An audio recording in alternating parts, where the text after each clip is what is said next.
Tafresh Tzadik, Dine Seudat Purim, Bo Arba Seifim. Le Rama commence par mitzvah le Arbot be Seudat Purim ou be Seudat Chayotim, mais une mitzvah de multiplier les festins, on va dire. C'est pas un simple repas.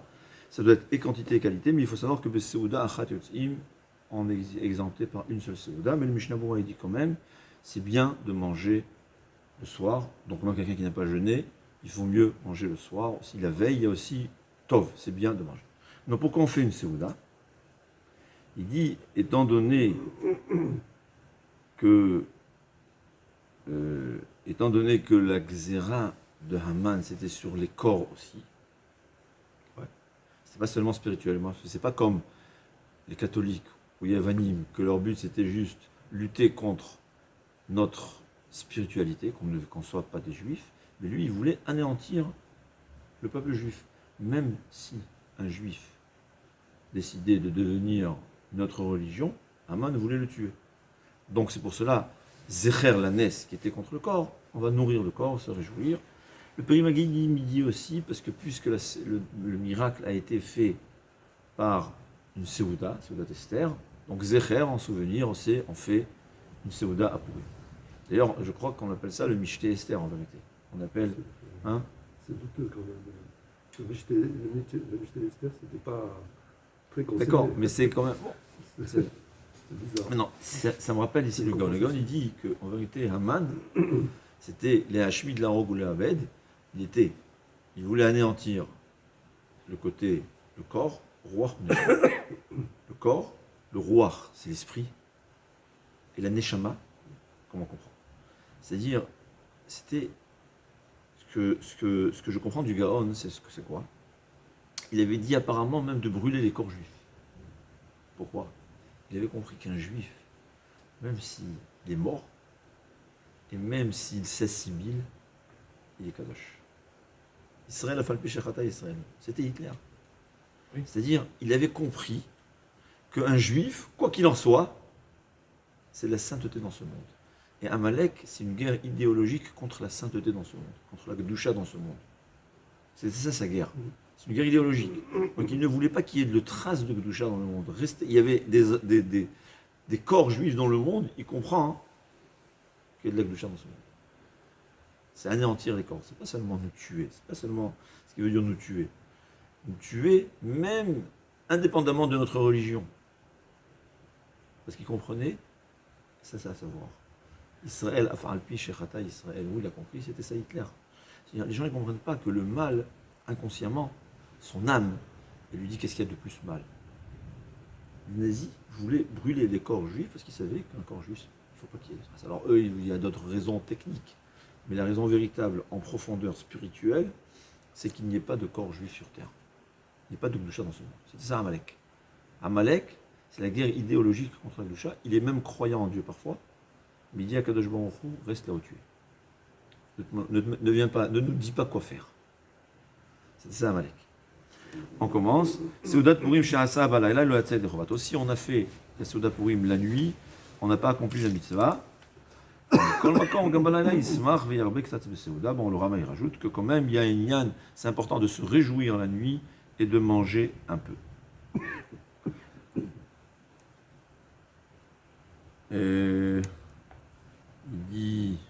Il dit que même si par exemple Purim tombe un dimanche, et donc Motsai Shabbat, il est bien rassasié, il y a quand même, c'est important de faire une Seuda la veille de Purim, un peu il dit, l'Ichvot Purim, en l'honneur de Purim.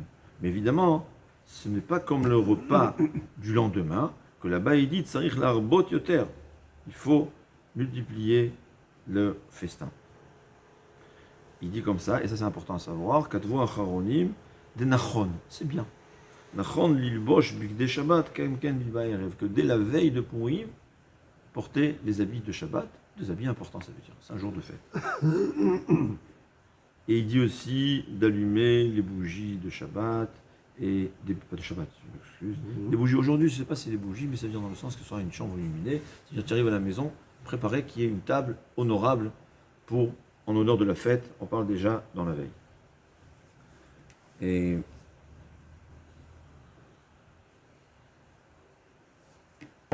est-ce qu'on doit manger du pain dans la Seuda?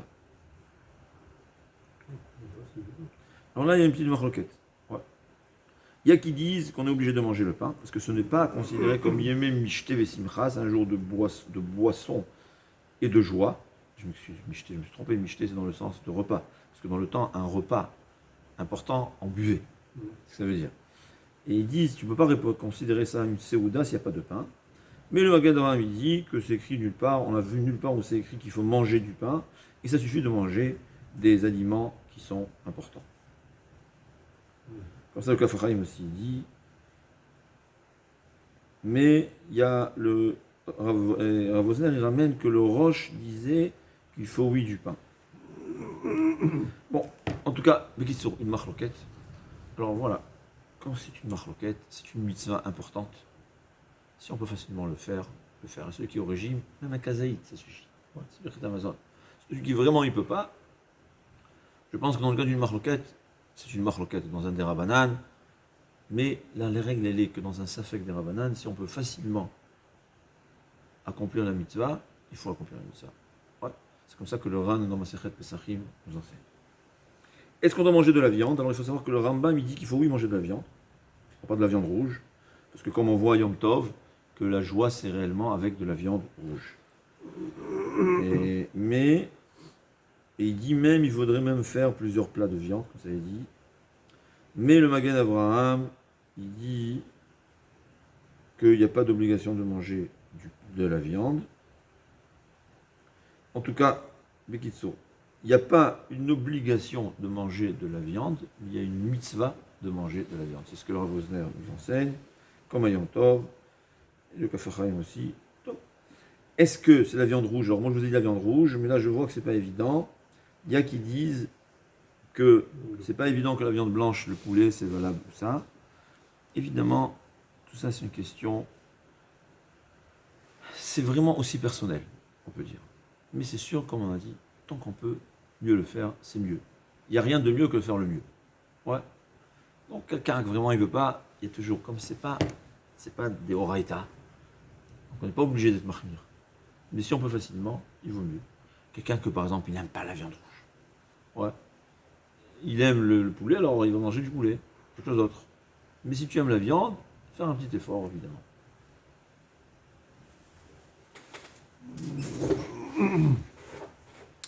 Et, très intéressant, là le Mishnah Berurah il ramène qu'il faut mettre les habits de Shabbat. Il dit pourquoi? Parce que c'est écrit que le jour de Purim, Esther s'est habillée Malchut, et Mordechai Tzaddik aussi, il s'est habillé Malchut des habits royaux. Donc il dit comment peut-on lire la Megillah qu'on dit que Mordechai Tzaddik s'est habillé avec des habits royaux et nous on va être des jeans et des habits qui ne sont pas Mechoubal, qui ne sont pas honorables. Évidemment, comme il dit qu'il faut allumer les bougies, c'est dans le temps où il n'y avait pas de lumière, mais là où il y a de la lumière, on n'est pas obligé d'allumer les bougies. Je m'imagine qu'il y a des gens qui aiment accomplir la halacha à la lettre et qui allumeront des bougies. Ne vous étonnez pas si vous voyez ça, mais Meikar a dit, c'est une question de joie, c'est-à-dire qu'il faut qu'il y ait de la lumière. Dans le temps où il n'y a pas de lumière, très intéressant, des fois il y a des coupures d'électricité, c'est bien de comprendre beaucoup de halachot, il faut essayer toujours souvent de se mettre dans le contexte qu'il y avait avant. Ouais. La semaine dernière, Moussaï Shabbat, on a eu une coupure d'électricité. J'ai dit à mes enfants, vous voyez comment ils vivaient dans le temps. Voilà, il n'y a rien. J'ai dit, mets une ou deux bougies. Les gens, malheureusement, ils n'étaient pas tous riches. Ouais, ils mettaient une ou deux bougies. Allez, on va allumer une ou deux bougies, regardez comment on vivait dans le temps. Et on voit aussi la bonté d'Hachem. Hein, la bonté d'Hachem qu'on a.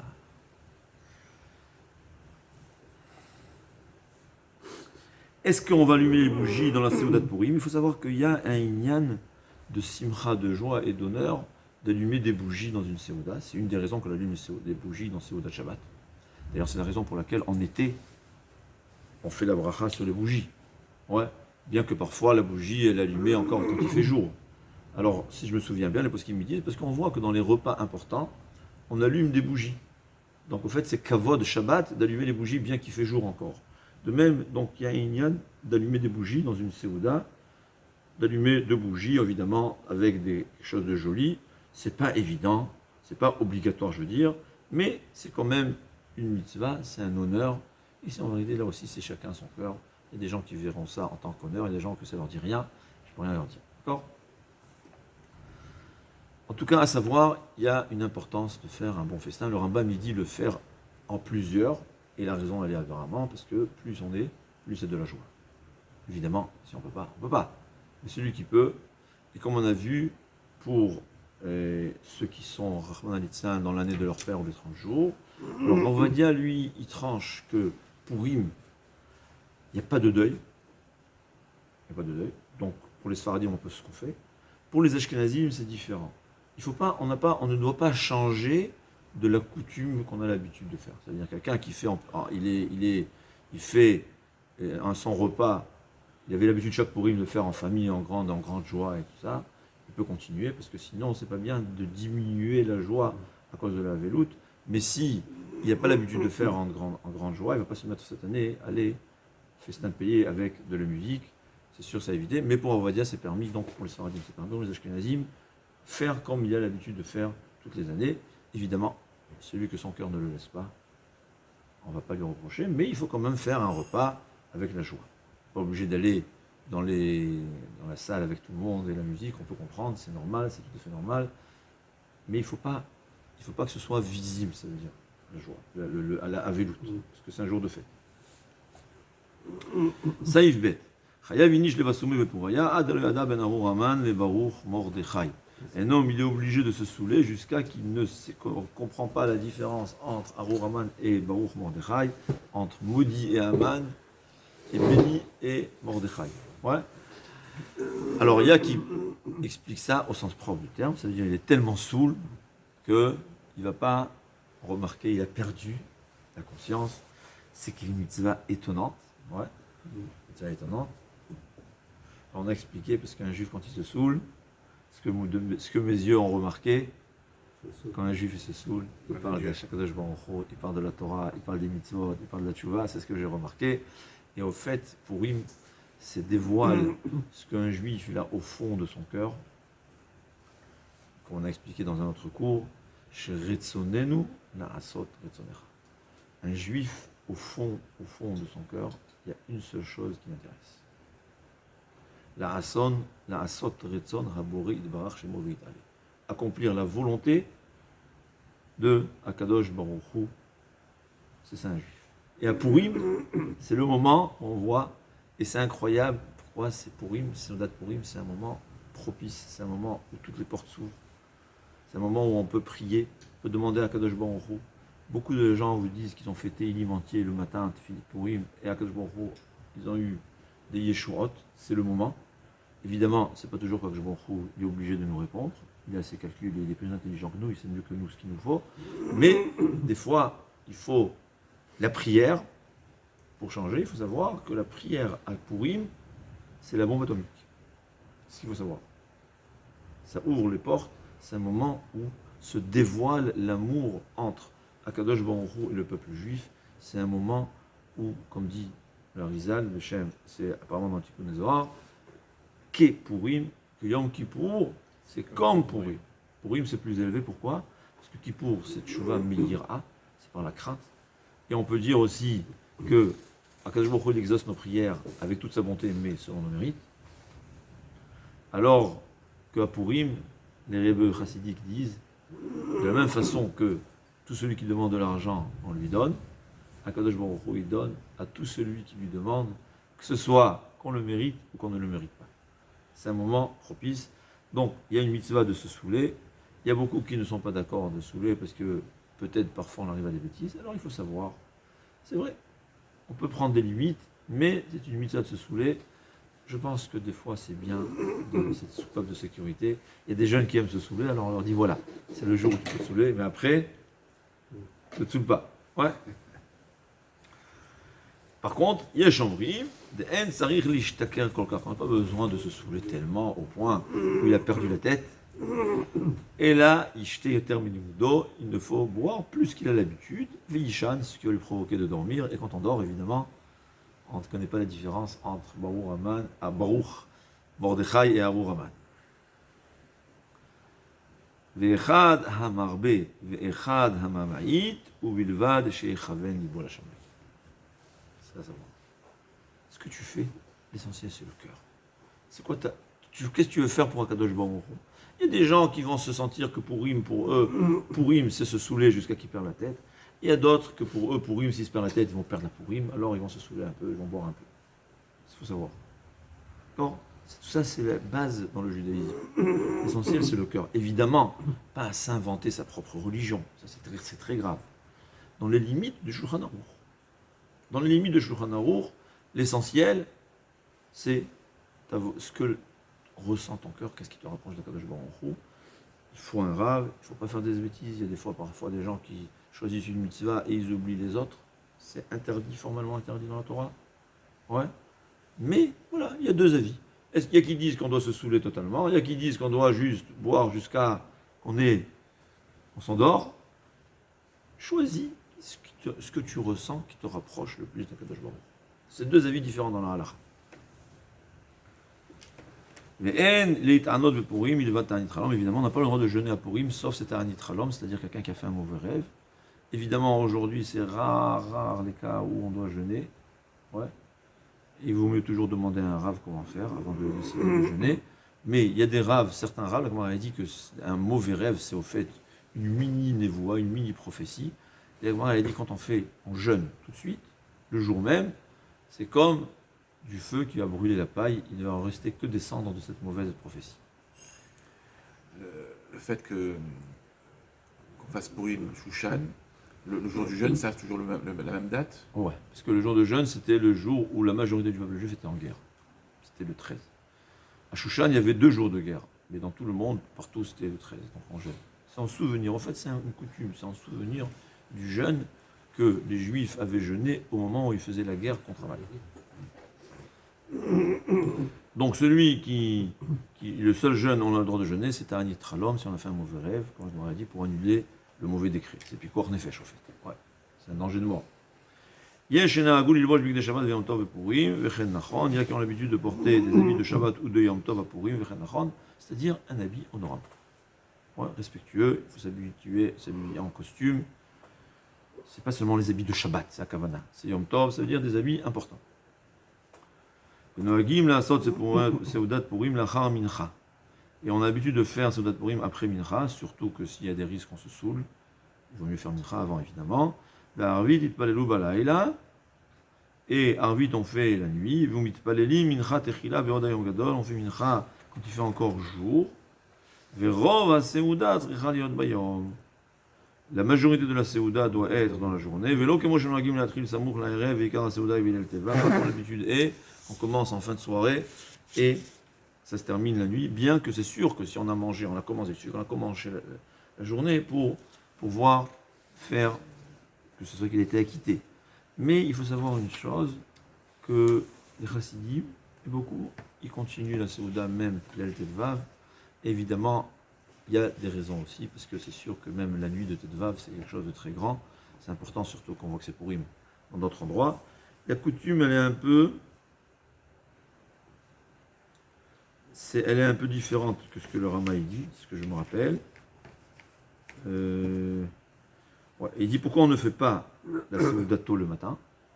Parce qu'il faut d'abord accomplir la mitzvah dans l'ordre. Il vaut mieux d'abord Matanot Levionim, ensuite Mishloach Manot et après la Seuda. Il y a même qui disent qu'on n'a pas le droit de manger avant d'accomplir le minimum. C'est-à-dire Mishloach Manot c'est 1, Matanot Levionim à 2. Après c'est du rajout. Mais s'il a fait son minimum, avant de faire son minimum, on n'a pas le droit de manger, parce que c'est la halakha qu'on n'a pas le droit de manger avant d'accomplir une mitzvah qui nous oblige. Est-ce qu'on sait du vin ou de l'alcool? Il y a beaucoup qui disent qu'il vaut mieux du vin. Pourquoi? Parce que le Nissim, c'était avec Dov, Lev, Ketov, Lev, Hamelech, Bayaïn. Hachvérosh, c'est saoulé par le vin, et c'est là que le miracle a commencé du temps de Vashti. Combien il faut boire? Alors là, combien il faut dormir? Ouais. Alors là, il ramène je m'excuse d'habitude, je prépare tout avant. Là, j'ai préparé l'année dernière, comme on dit. Donc je m'excuse. Il dit très intéressant, Raphaël Kanevski, il dit, puisque la mitzvah de Had Eloyada, c'est à Purim, il faut dormir à Purim. Ouais. C'est-à-dire, arrête.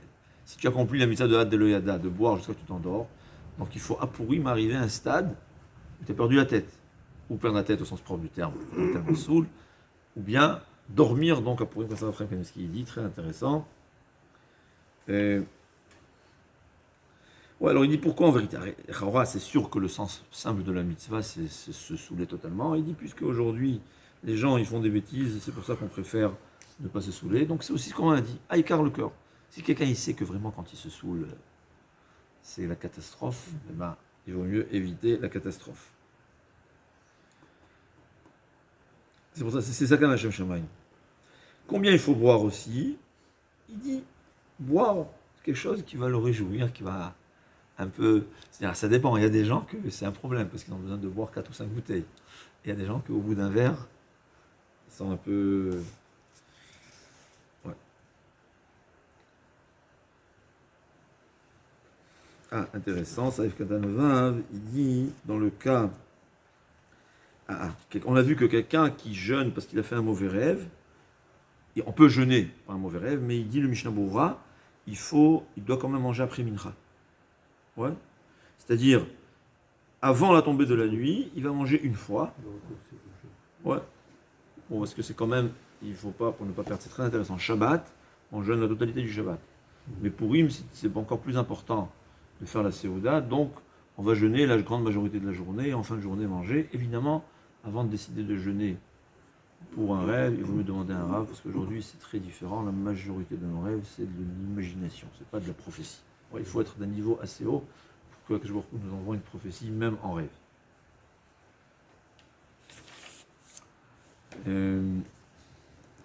Il parle quand Purim, c'est le vendredi, donc on fait assez tôt la Séouda, ça c'est cette année en Eretz. Bien que, voilà, c'est pas toujours faisable. Ouais. On a beaucoup de mitzvot aujourd'hui, on a beaucoup de mishloach manot, il faut aller à tous les amis, surtout quand on avait dans le temps des élèves à l'école, il fallait aller voir les rabbanim et les professeurs, et les rebeux, ce qu'on appelle. Donc, c'est vraiment, en pratique, c'est difficile, mais a priori, toujours, il vaut mieux faire assez tôt la Séouda. Concrètement parlant, ce que j'ai vu, c'est pas vraiment faisable, mais c'est pas grave, parce qu'on essaye de le faire, mais si on peut pas, on peut pas. Mais il dit que quand Purim tombe le vendredi, il faut faire la Séouda tôt, Mishum B'Voda Shabbat. Ouais. Pardon. Mais après Ratzot, quand même. Il dit Shacharit. Et il dit même, on peut la faire Shacharit. On peut la faire Shacharit. Il n'y a pas de différence, il n'y a pas de problème. C'est pour ça qu'il dit Achar Mincha, parce qu'en général, c'est après Mincha, parce que sinon il risque de se saouler de ne pas faire Mincha. Mais en principe, la Séouda ici ramène le Shulchan Aruch. Celui qui veut, il peut faire la Séouda constamment le matin. Donc, on arrête pour aujourd'hui. Demain, on va terminer le semaine.